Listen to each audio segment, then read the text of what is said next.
தமிழ் கடவுளான முருகப்பெருமானை பற்றி ஒரு சில பதிவுகள். கார்த்திகை பெண்களால் வளர்க்கப்பட்டவர் தான் இந்த முருகப்பெருமான். இந்த கார்த்திகை மாதத்தில் பிறந்தவங்களுடைய வாழ்க்கையெல்லாம் பாருங்கள், ஒரு தனக்குள்ள ஒரு திறமையை வச்சுக்கிட்டு அவங்க அவ்வளோ அழகாக, எவ்வளவு பிரச்சனைகள் வந்தாலும் அவ்வளோ அழகாக ஜெயிச்சுட்டு வரக்கூடிய ஒரு தன்மை இந்த கார்த்திகை மாதத்தில் பிறந்தவங்களுக்கு உண்டு.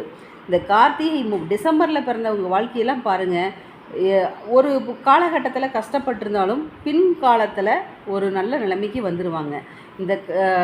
அதாவது இந்த கார்த்திகை மாதத்தில் முருகப்பெருமானுடைய நாள் அப்படின்னு சொல்லலாம். முருகப்பெருமானுடைய மாதம் ஐயப்பனுடைய மாதம் என்றும் நம்ம சொல்லலாம். முருகப்பெருமானுடைய இப்போ தமிழ் கடவுள் முருகப்பெருமான் அப்படின்னு நம்ம சொல்கிறோம்.